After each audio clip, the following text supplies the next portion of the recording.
Now, Saudi Arabia has built its mountains of wealth on its vast supplies of oil. Now, it's preparing for a future when the wells run dry. Tourism is becoming a key target for growth, with the kingdom aiming to reach 100 million visitors a year by 2030 while pouring money into its cultural scene. Mary McAuliffe takes us inside the Crown Prince's plan to make Saudi an international destination for art. Art lives from constraints and dies from freedom. Leonardo da Vinci. A fitting commentary from one of the most famous painters in history.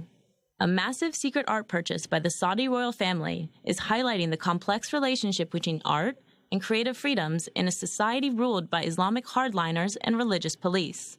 In 2017, a 500-year-old Leonardo da Vinci became the most expensive piece of art ever sold at auction. Since the $450 million sale, it has apparently been hidden away on the superyacht of its mystery buyer, the pioneering Crown Prince of Saudi Arabia, Mohammed bin Salman. Some might say it's an unusual purchase for the ruling family of a staunchly Islamic society. But MBS is quite the unusual Saudi ruler. Now, details are emerging about Saudi Arabia's plans to finally unveil the piece at a new museum currently in the works, officials involved told the Wall Street Journal.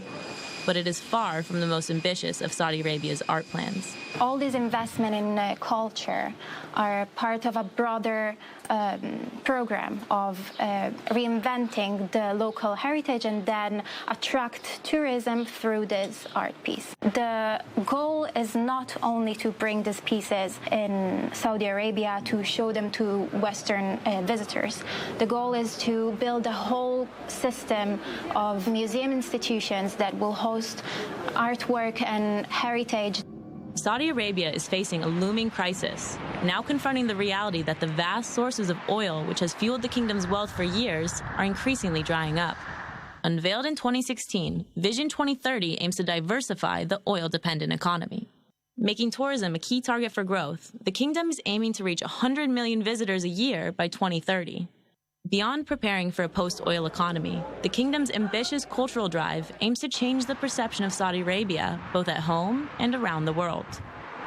The extent to which tourism is going to be a money-making concern for the future of Saudi Arabia is questionable. Saudi Arabia's opening up to tourism helps change the international image of Saudi Arabia, but it doesn't necessarily help it change its economy. Rising 295 feet out of the desert like a mirage, this is one of the kingdom's flagship cultural institutions. I am very happy with this new development of culture and the openness of the Arab culture, which is so regardful of Italian heritage and Italian contemporary artists, in addition to the old masters. A symbolic testament to Saudi's visions for the future, ITHRA was built by national oil company Saudi Aramco on the site of the country's first ever oil well. But the efforts have not come without setbacks, as the kingdom tries to sell international tourists on the idea of visiting the strict Islamic country where alcohol is forbidden and religious police enforce dress codes. And despite vows to modernize society, MBS's reputation in the West as a bold reformer has suffered after a crackdown on dissidents and last year's murder of US-based Saudi journalist Jamal Khashoggi. Now it's shaping up